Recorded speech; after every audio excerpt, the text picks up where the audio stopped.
오늘 우리에게 주신 하나님의 말씀을 보겠습니다. 요한계시록 20장 1절부터 10절까지입니다. 요한계시록 20장 1절부터 10절까지입니다. 우리 한 목소리로 함께 봉독하겠습니다. 또 내가 보매 천사가 무저갱의 열쇠와 큰 쇠사슬을 그의 손에 가지고 하늘로부터 내려와서 용을 잡으니 곧 옛 뱀이요 마귀요 사탄이라. 잡아서 1000년 동안 결박하여 무저갱에 던져넣고 잠그고 그 위에 임봉하여 1000년이 차도록 다시는 만국을 미혹하지 못하게 하였는데 그 후에는 반드시 잠깐 노일이라.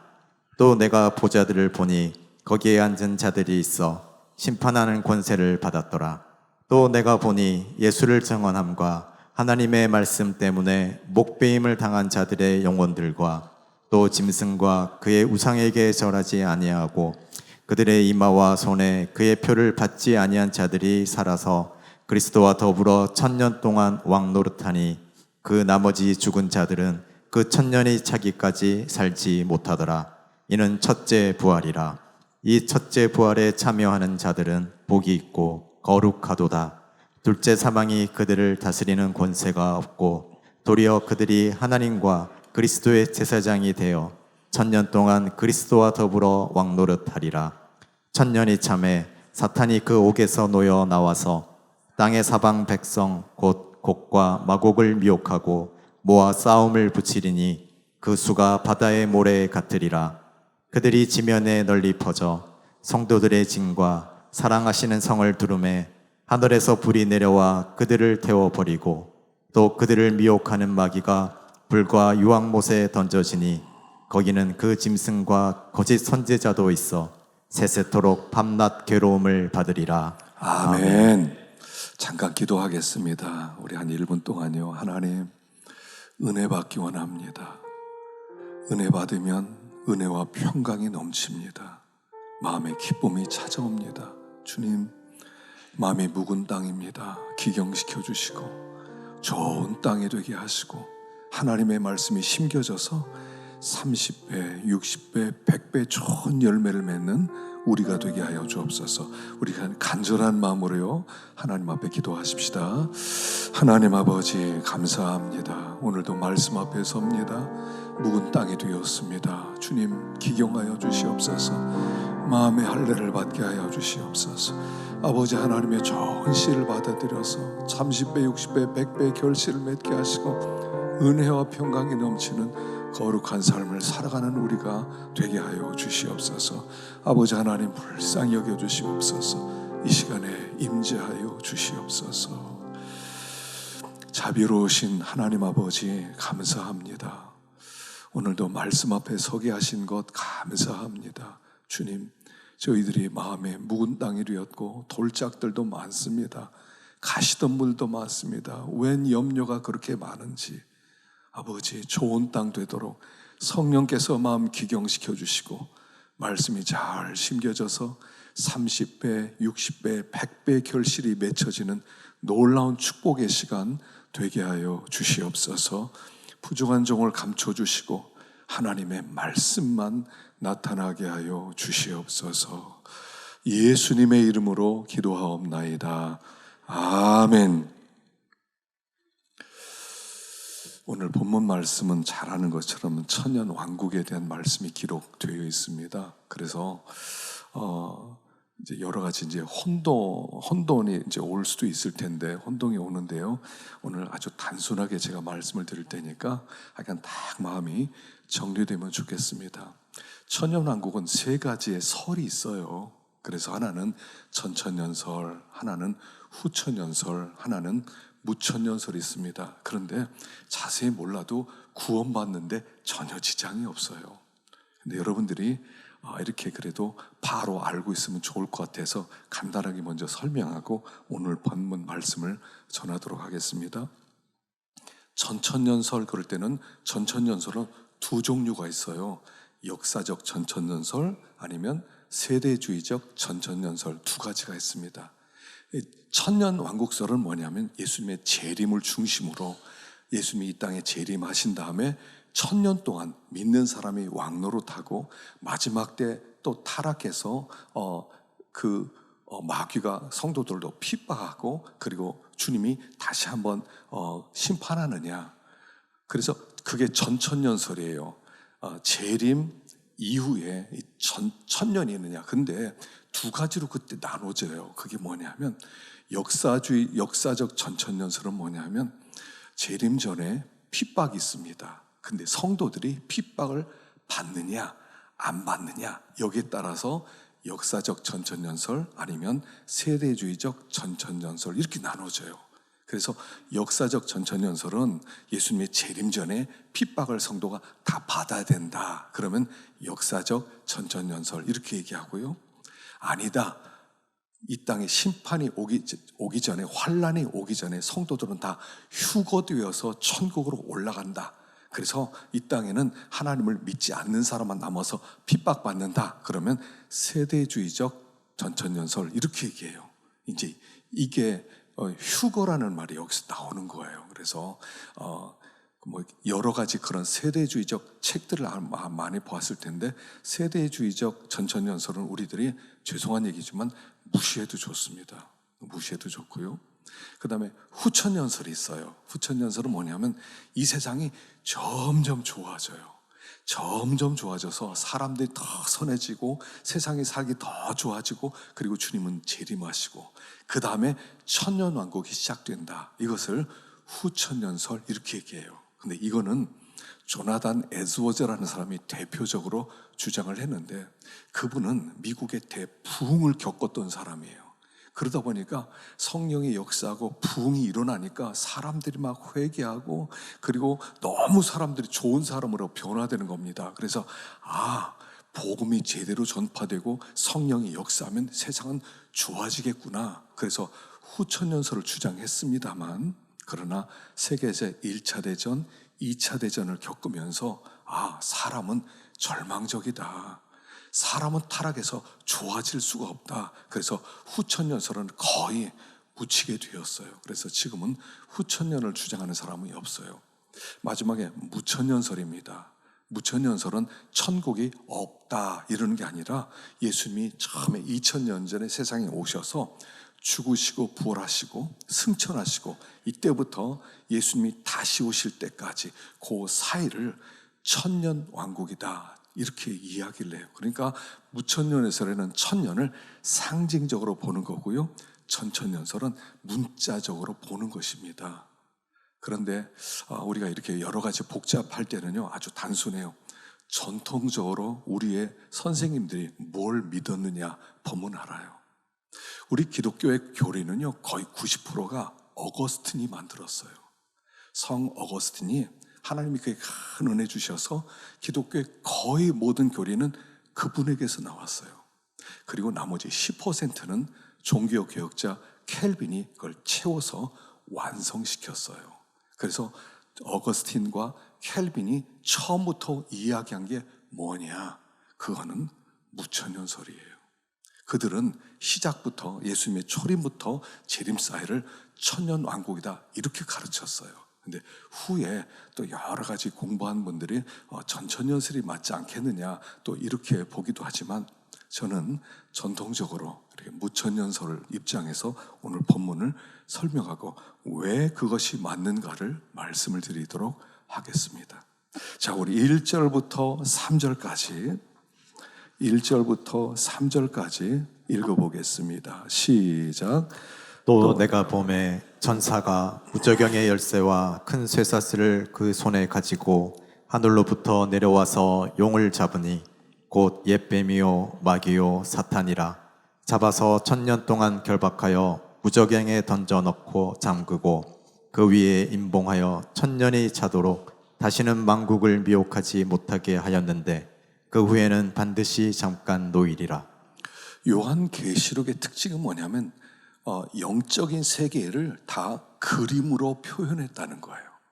그림으로 표현해서 마치 그것이 눈앞에 생생한 것처럼 여기 천사가 무저갱의 열쇠를 들고 왔대요. 쇠사슬을 갖고 와서 용을 잡았답니다. 이게 그림이거든요. 이 그림인데 이게 마치 문자로 설명하면 이게 무협지가 돼버리는 거예요. 웹툰이 돼버리는 것입니다. 이것은 그림이에요. 영적인 세계를 그림으로 설명하는 거예요. 1000년 동안 결박했다. 그래서 1000이라고 하는 것은 10 곱하기 10 곱하기 10, 10은 만수거든요. 그래서 어떤 긴 기간을 이야기할 때 설명하는 것이지 단순한 문자적으로 1000년을 얘기한다. 마치 14만 4천 할 때도요 12 곱하기 12 곱하기 1000 이렇게 하는 것처럼 문자는 문자가 아니고요 상징이에요. 그래서 어떤 상징적인 기간이다 하는 것입니다. 그런데 여기 보니까 천사가 무저갱 열쇠와 큰 쇠사슬을 갖고 와서 뱀을 잡았대요. 결박시켰답니다. 그래서 이 뱀이 마귀가 사탄이 사람을 이렇게 미혹하지 못하도록 만들었다. 이렇게 얘기합니다. 이것은 예수님의 십자가와 부활 사건을 이야기하는 거예요. 자, 창세기 3장 15절 읽어보겠습니다. 창세기 3장 15절 시작. 내가 너로 여자와 원수가 되게 하고 너의 후손도 여자의 후손과 원수가 되게 하리니 여자의 후손은 내 머리를 상하게 할 것이요 너는 그의 발꿈치를 상하게 할 것이니라. 오늘은 성경 읽는 게 조금 있거든요. 잘 따라오시기 바랍니다. 창세기 3장 15절을 원시 복음이라고 얘기합니다. 그래서 아담에게 죽은 복음인데 여자의 후손이 올 것이다. 그 여자가 뱀의 머리를 깨뜨릴 것이다. 그냥 죽사발 낼 것이다. 그분은 예수 그리스도다. 이렇게 얘기하는 거죠. 그 예수님은 남자의 후손이 아니라 여자의 후손으로 오셨어요. 그리고 뱀의 머리를 깨뜨렸었어요. 뱀은 예수님의 발 뒤꿈치를 물었어요. 그것은 십자가와 부활 사건을 얘기하죠. 예수님을 마귀가 이 십자가에 못을 못 박았습니다. 그래서 발꿈치를 상하게 했습니다. 그런데 예수님은 죽으시고 부활하심으로 말미암아 마귀의 머리를 깨뜨리셨어요. 힘을 쓰지 못하게 만들었단 말입니다. 그래서 마귀는요 머리만 붙잡히면 힘을 못 쓰게 돼 있어요. 옛날에 어떤 분이 뱀을 잡아왔더라고요. 어떻게 잡았냐면 뱀 머리를 이렇게 나이롱줄로 묶어가지고 갖고 왔어요. 그리고 수도가에 묶어놨어요. 뱀이 살아서 왔다 갔다 하는데 사람들은 무서워하는데 이건 전혀 무서워할 게 없어요. 더 이상 물지도 못하고 가까이 가지 않으면 되는 거예요.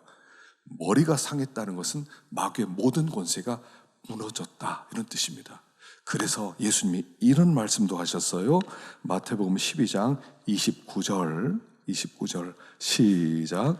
사람이 먼저 강한 자를 결박하지 않고야 어떻게 그 강한 자의 집에 들어가 그 세간을 늑탈하겠느냐. 결박한 후에야 그 집을 늑탈하리라. 여기 강한 자를 결박하지 않고야 할 때는 강한 자는 마귀를 얘기하는 거예요. 여기 결박했다는 이 단어와 위에 2절에 있는 1000년 동안 결박했다는 단어가 똑같습니다. 예수님은 더 강한 자로 와서 강한 자를 결박시키고 그 안에 사로잡혔던 하나님의 백성을 꺼집어낼 것을 예고하는 이야기죠. 그래서 예수님의 십자가 사건과 부활로 말미암아 마귀는 권세가 깨졌어요. 힘을 쓰지 못해요. 마귀는 우리를 두 가지로 속입니다. 하나는 하나님이 너희를 사랑할 리가 없어. 야, 네가 하나님 사랑밖에 행동하냐? 네 마음속에 뭐가 있는데 하나님 너 예쁘다고 사랑하겠냐? 하고 속여요. 또 두 번째는 이 세상은 너의 삶의 전부야. 죽으면 끝나는 거야. 그 이상은 없어. 이게 마귀가 우리를 속이는 두 가지 방법이에요. 근데 예수님이 십자가와 부활은 뭐냐면 이 거짓을 깨는 하나님의 무기였던 거예요. 예수님이 이 땅에 오셨습니다. 죽으셨습니다. 그게 뭘 얘기하죠? 얘들아, 난 너희를 사랑한다. 난 내 아들을 너에게 주기까지, 아니 너희들을 구원할 수 있다면 나는 내 자식을 내어 놓을 수 있어. 죽일 수도 있어. 난 그렇게 너희를 사랑해 함으로 마귀의 첫 번째 거짓말을 깨뜨려 버리신 거예요.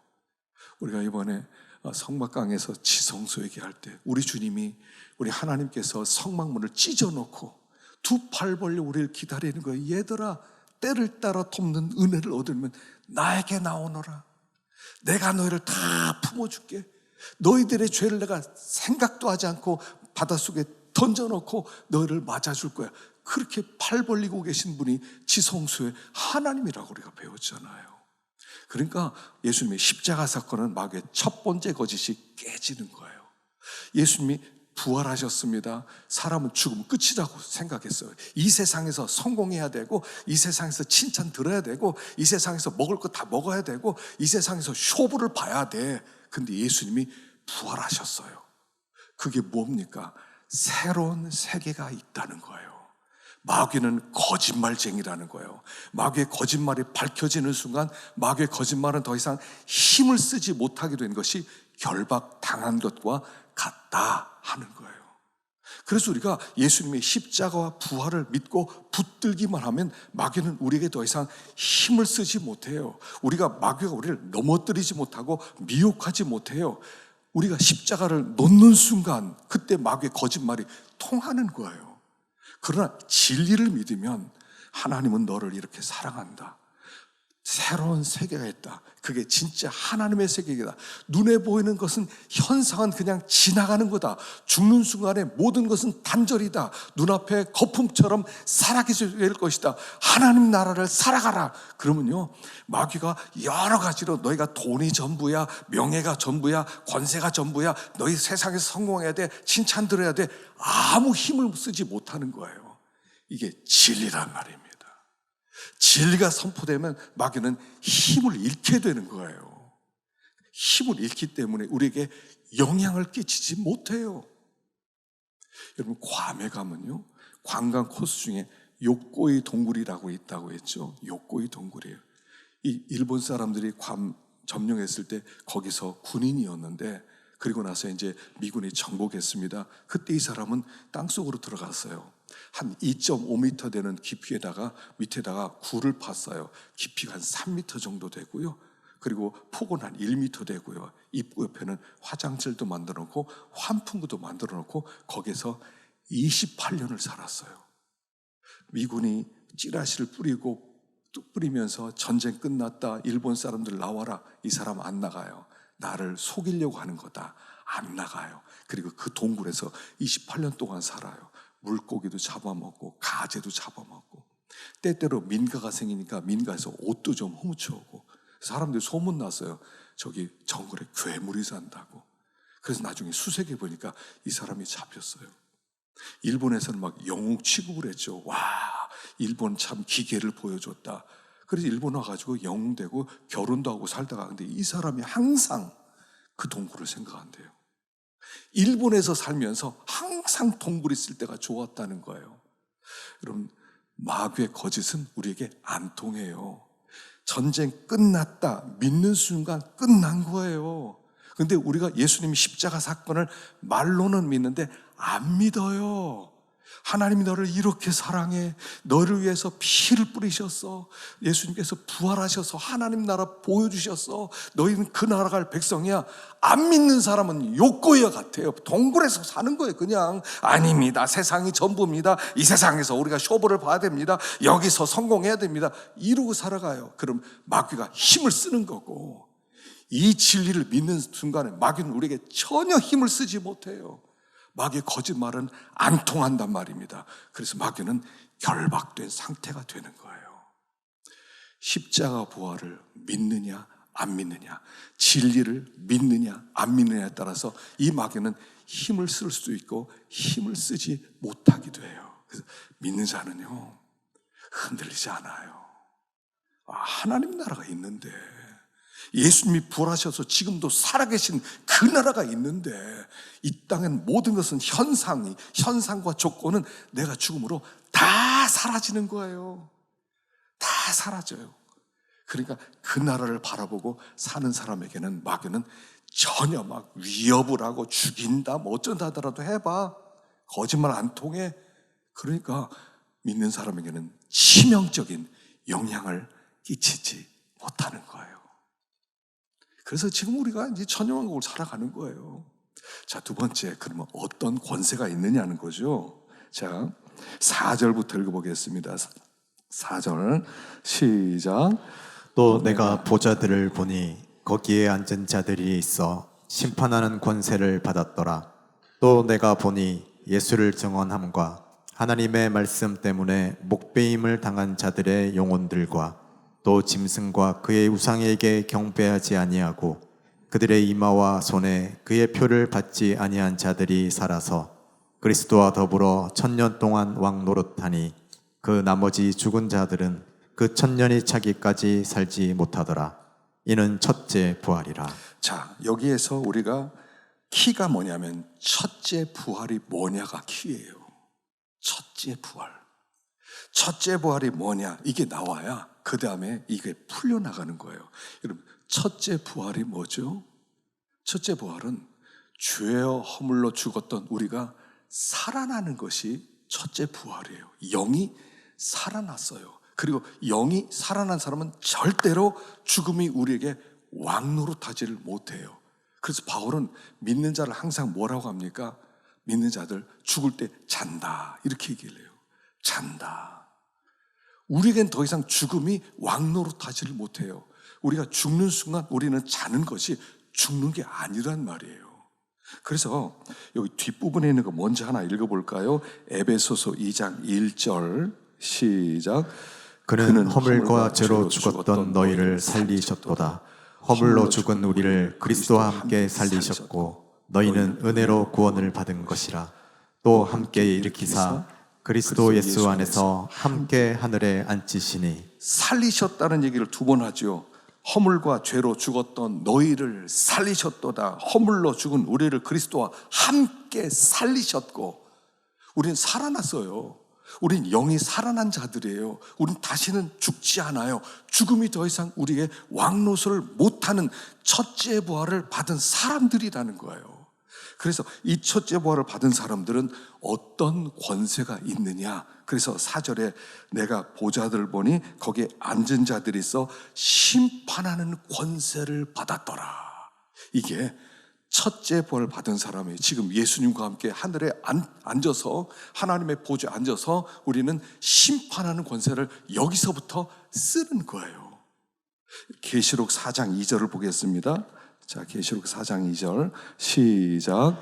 내가 곧 성령에 감동되었더니 보라 하늘의 보좌를 베풀었고 그 보좌 위에 앉으신 이가 있는데 또 보좌에 둘려 24 보좌들이 있고 그 보좌들 위에 24 장로들이 흰옷을 입고 머리에 금관을 쓰고 앉았더라. 계시록에는 3개의 보좌가 나와요.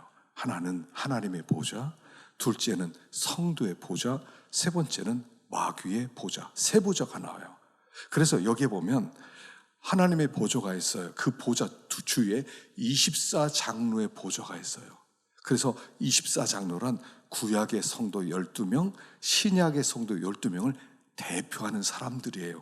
장로란 뭐냐면 다스리는 사람의 뜻이잖아요. 그래서 우리는 다스리는 사람들이기 때문에 우리를 장로라고 부르는 거예요. 그래서 하나님의 보좌 옆에 24 장로들인데 그 보좌가 우리 자리라는 거예요. 에베소서는 뭐라고 해? 이미 거기에 앉혀 놓으셨대요. 아니, 우리가 지금 여기 있는데 주님 눈에는 너희는 천국에 앉아있는 24 장로들이야. 너희는 세상을 다스리는 사람들이야 라고 말씀을 하고 있다는 거예요. 나중에 미래 천국 가면 우리가 거기에 앉는 게 아니라 동시적이에요. 우리는 여기에서 영적 싸움을 싸우지만 동시에 하나님 나라에는 앉아있는 자들이라는 거예요. 이게 다른 것이 아니라 같은 얘기라는 거예요. 우린 여기 있어요. 그러나 이미 우리는 하늘에 앉아있어요. 와, 우린 여기 아직 있잖아요. 근데 하늘에 앉아있다고 표현하는 거예요. 근데 거기에 앉을 성도들이 누구냐? 아까 다음 얘기 나오는 거예요. 자, 또 내가 보니 예수를 증언함 하나님의 말씀에 목배임을 당한 자들의 영혼, 이들이 보좌에 앉을 자들입니다. 두 번째, 짐승과 우상에게 경배하지 아니한 자들, 정체성이에요. 세 번째, 이마와 손에 표를 받지 아니하는 자들, 그들이 24 장로들이라는 거예요. 그게 우리라는 거예요. 죽은 다음에 나중에 살아나서 세상을 통치하고 이런 게 아니라 성도들은 어떤 사람들이냐? 첫째는 하나님 말씀에 목배임 받기로 작정된 자들이에요. 우리가 목배임 받기로 작정된 자들. 두 번째, 우상에게 경배하지 않는 자들. 이마와 그 손에 표를 받지, 짐승의 표 받지 않는 자들이라는 거예요. 이건 니네들이 가봐야 돼, 이런 게 아니에요. 우리는 그런 자로 부름받았어요. 그런 자들이에요. 어떤 사람이 이렇게 얘기해요. 우리는 순교자로 부름받았습니다. 난 순교를 못해요. 순교는 훌륭한 사람만 하죠. 절대로 난 순교할 사람이 아니에요. 그러니까 이렇게 설명해요.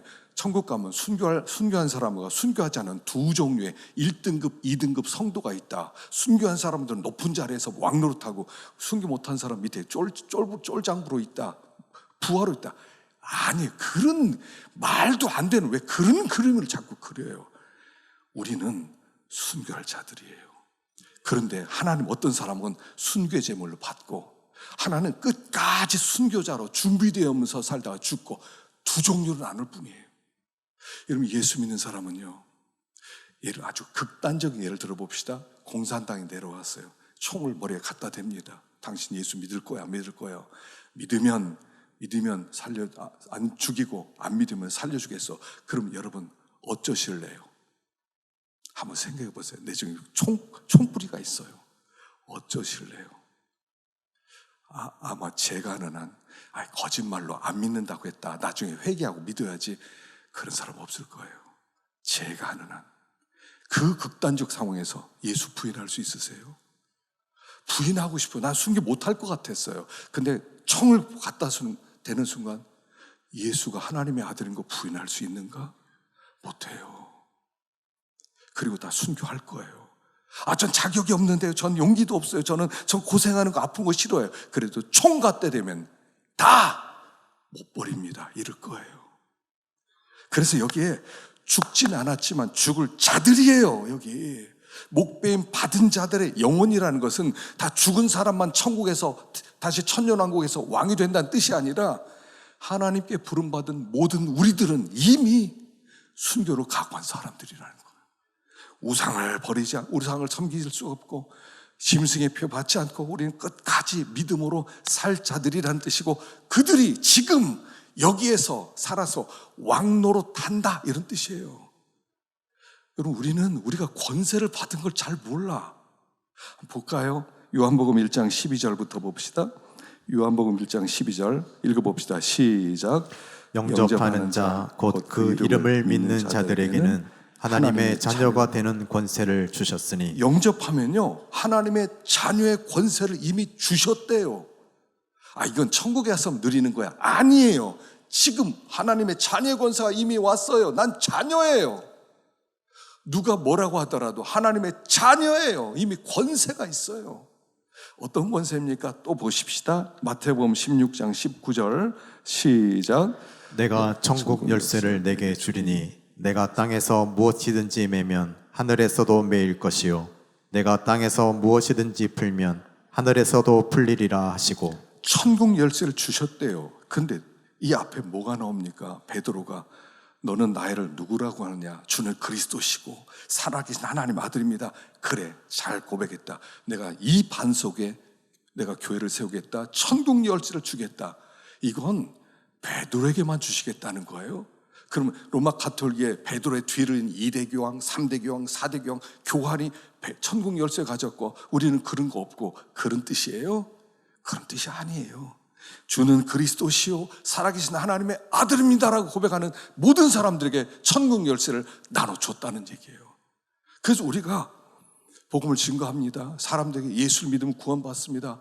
믿지요? 하나님의 백성 됐군요. 그럼 천국문 열리는 거예요. 저는 죽어도 못 믿습니까? 그럼 천국 못 갑니다. 천국 못 가는 거예요. 하늘문을 열고 닫는 권세가 우리에게 주어졌다는 거예요.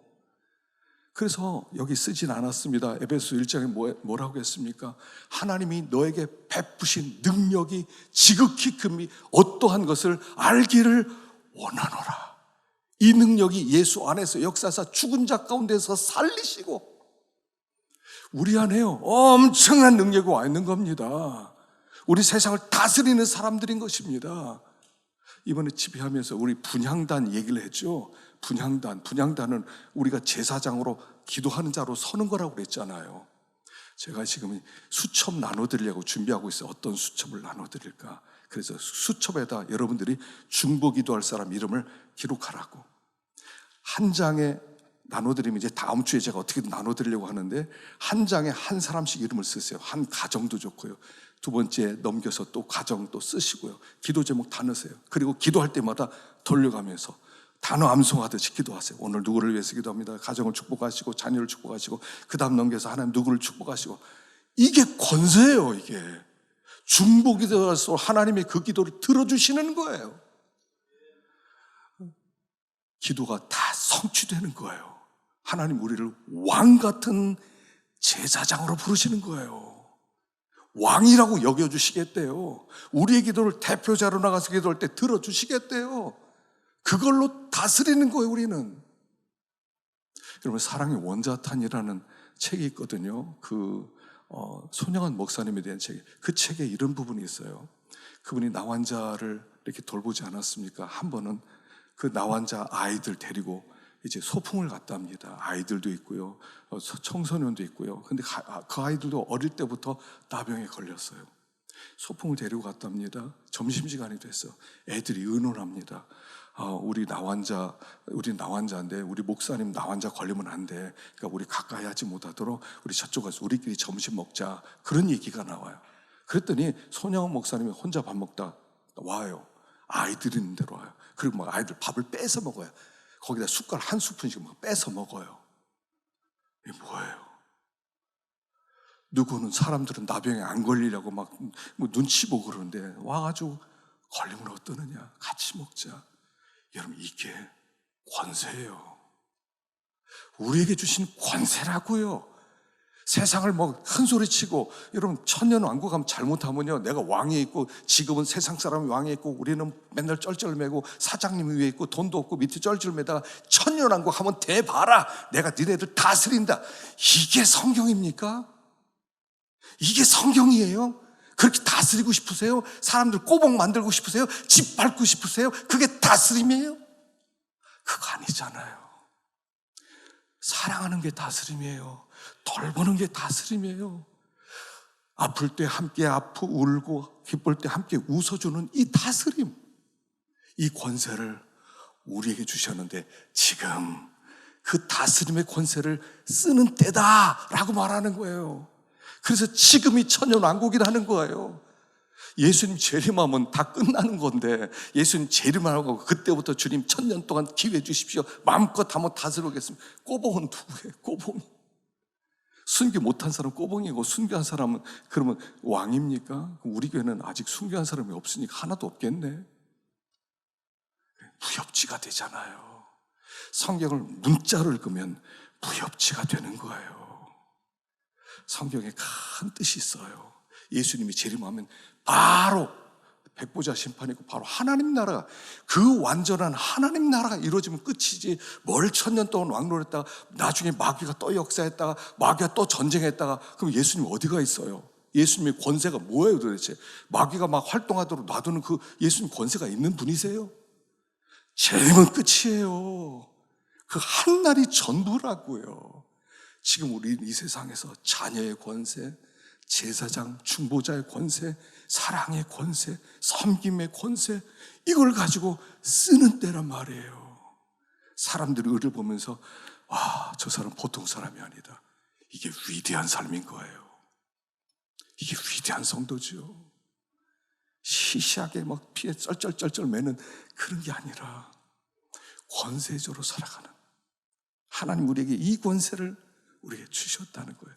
그러면 마지막 때 전쟁이 일어난다는 게 뭐냐 한번 보겠습니다. 7절 읽어보겠습니다. 7절부터 10절까지 시작. 천년이 참에 사탄이 그 옥에서 놓여 나와서 땅의 사방 백성 곧 곡과 마곡을 미혹하고 모아 싸움을 붙이리니 그 수가 바다의 모래 같으리라. 그들이 지면에 널리 퍼져 성도들의 진과 사랑하시는 성을 두루매 하늘에서 불이 내려와 그들을 태워버리고 또 그들을 미혹하는 마귀와 불과 유황못에 던져지니 거기는 그 짐승과 거짓 선지자도 있어 세세토록 밤낮 괴로움을 받으리라. 계시록의 특징 중에 하나는 뭐냐면 똑같은 사건을 계속 반복한다는 거예요. 7 인재앙, 7 나팔재앙, 7 대접재앙, 똑같은 하나님의 진노를 다른 면에서 이렇게 표현을 하고 있고요. 어떤 상황을 확대해서 표현하기도 하고요. 이미 그 앞에 아마겟돈 전쟁도 나왔잖아요. 아마겟돈 때 군사들이 모여서 하나님의 백성을 대적하는 그 모습도 있잖아요. 이게 다 같은 것을 반복하는 거예요. 다르게 반복하고 있는 거예요. 그래서 이미 계시록 11장에 이야기가 나왔어요. 11장 6절 읽어보겠습니다. 시작. 그들이 권능을 가지고 하늘을 닫아 그 예언을 하는 날 동안 비가 오지 못하게 하고 또 권능을 가지고 물을 피로 변하게 하고 아무 때든지 원하는 대로 여러 가지 재앙으로 땅을 치리로다. 그들이 그 증언을 마칠 때에 무적행으로부터 올라오는 짐승이 그들과 더불어 전쟁을 일으켜 그들을 이기고 그들을 죽일 터인즉 그들의 시체가 큰 성 길에 있으리니 그 성은 영적으로 하면 소돔이라고도 하고 애굽이라고도 하니 곧 그들의 주께서 십자가에 못 박히신 곳이라. 계시록 11장은 두 증인장이죠. 1, 증인 둘. 그래서 두 증인장이에요. 하나님께서 이 교회에 권세를 주셔서 놀라운 역사가 일어나게 해요. 그러나 마지막 때 이 교회가 빛을 잃고 힘을 잃을 때 마귀가 힘을 써서 교회를 핍박하고 죽이는 이야기가 이미 나오고 있었어요. 그리고 이 이야기를 예수님께서도 예고하셨어요. 보십시다. 조금 길지만요. 마태복음 24장 3절부터 한번 읽어보겠습니다. 24장 3절 시작. 예수께서 감난산 위에 앉으셨을 때에 제자들이 조용히 와서 이르되 우리에게 이르소서 어느 때에 이런 일이 있겠사오며 또 주의 임하심과 세상 끝에는 무슨 징조가 있사오리이까. 예수께서 대답하여 이르시되 너희가 사람의 미혹을 받지 않도록 주의하라. 많은 사람이 내 이름으로 와서 이르되 나는 그리스도라 하여 많은 사람을 미혹하리라. 그때 사람들이 너희를 환난에 넘겨주겠으며 너희를 죽이리니 너희가 내 이름 때문에 모든 민족에게 미움을 받으리라. 그때 많은 사람이 실족하게 되어 서로 잡아주고 서로 미워하겠으며 거짓 선지자가 많이 일어나 많은 사람을 미혹하겠으며 불법이 성함으로 많은 사람의 사랑이 식어지리라. 계속해서 마태복음 10장 21절 시작. 장차 형제가 형제를 아버지가 자식을 죽는 데에 내어주며 자식들이 부모를 대적하여 죽게 하리라. 또 너희가 내 이름으로 말미암아 모든 사람에게 미움을 받을 것이나 끝까지 견디는 자는 구원을 얻으리라. 자, 마지막 때 주님 재림 바로 전에 환난이 있습니다. 그래서 우리가 배운 것들이 있죠. 7년 대환란이 있다. 그걸 받느냐 안 받느냐 이런 얘기가 나오죠. 환란이 반드시 있습니다. 성경에서는 7년 대환란이라고 하네요. 3년 반 환란이라고 얘기해요. 1260일 42달 동안 환란이 있을 것을 우리에게 가르쳐 주고 있어요. 자, 그래서 우리는 그 환란을 준비해야 됩니다. 근데 그 환란에 여기 계속 예수님이 무슨 얘기예요? 너희들이 사람의 미혹받지 마라. 사람의 미혹을 받지 않도록 주의하라. 그래, 그리때는 거짓 그리스도도 많이 나타나고요. 거짓 선지자도 많이 나타나서 사람을 미혹하는 때라는 거예요. 자, 언제부터가 예수님의 환란이 마지막 때 이 환란이 시작되느냐? 언제 마귀가 풀려나느냐? 이것은 예수님께서 풀어줬다는 뜻이 아니에요.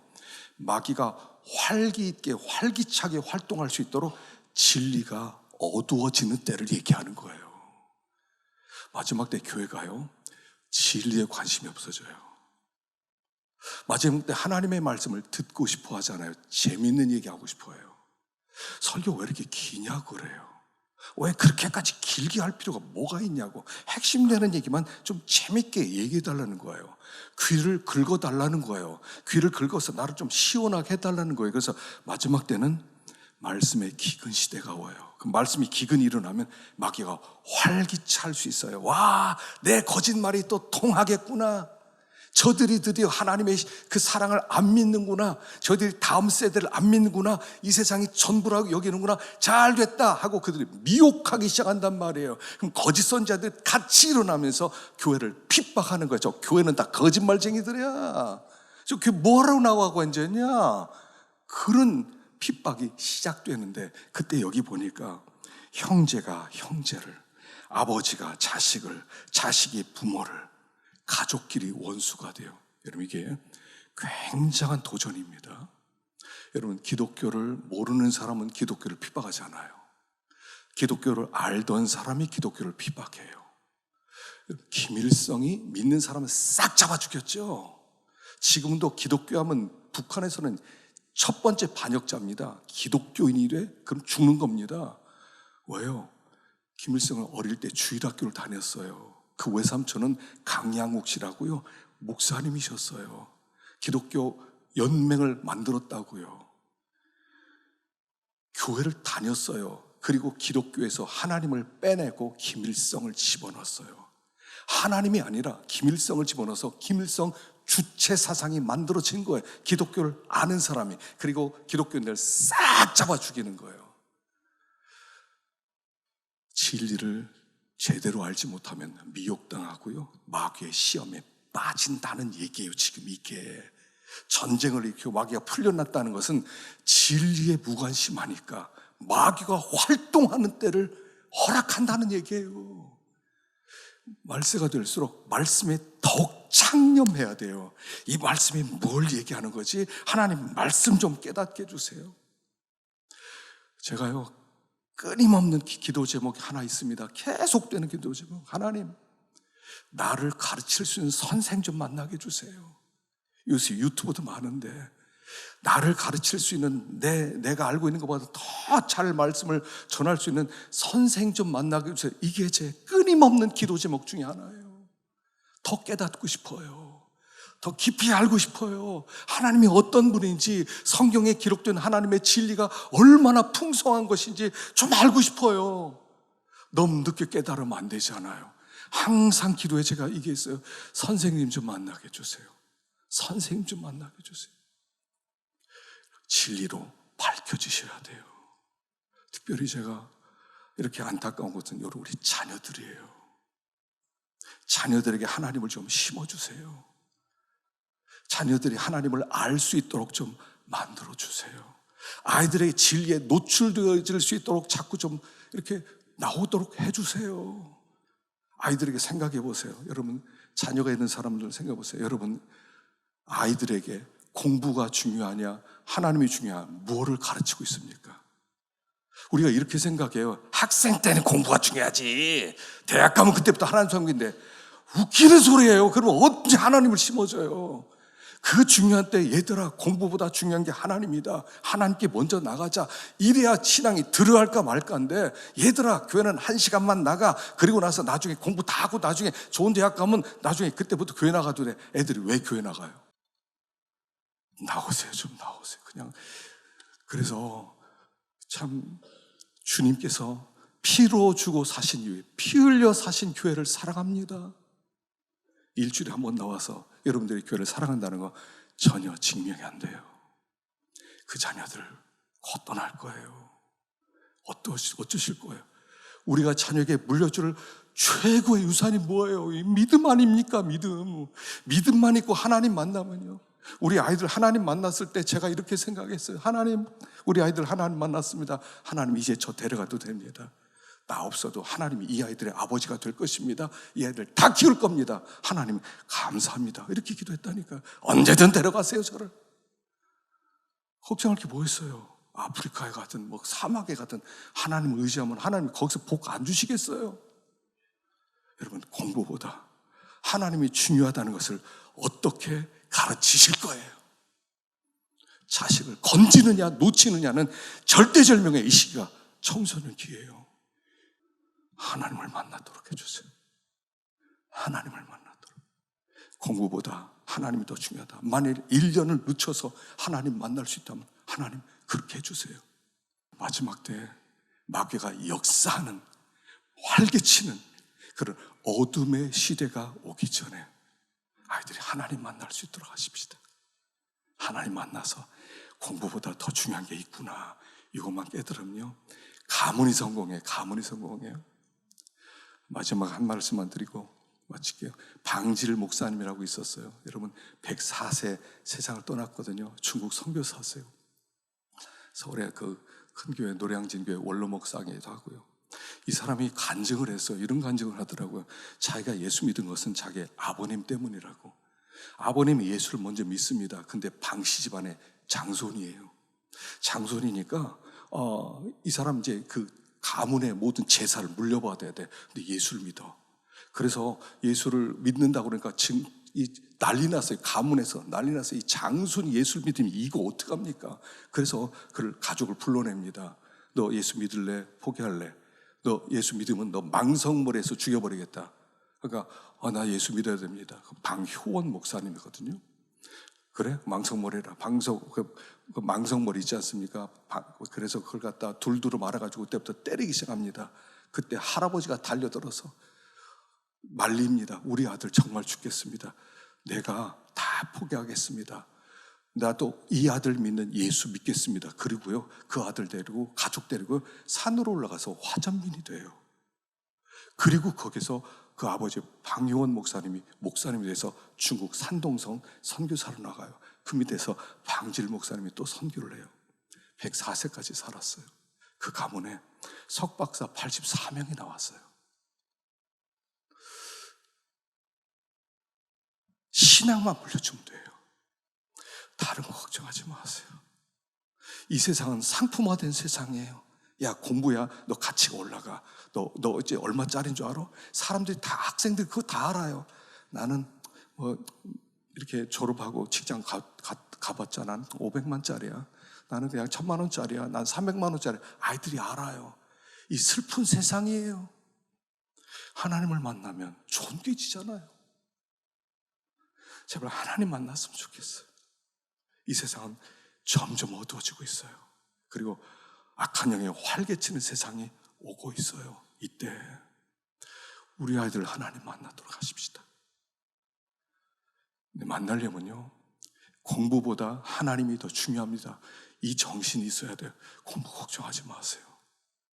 내가 공부 못했으면 아이들 공부 못할 것이고, 내가 잘했으면 또 잘할 거예요.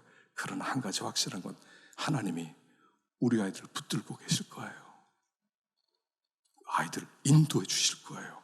마지막 때 쓰실 거예요. 그런 복된 가정 되기를 간절히 축원합니다. 기도하겠습니다.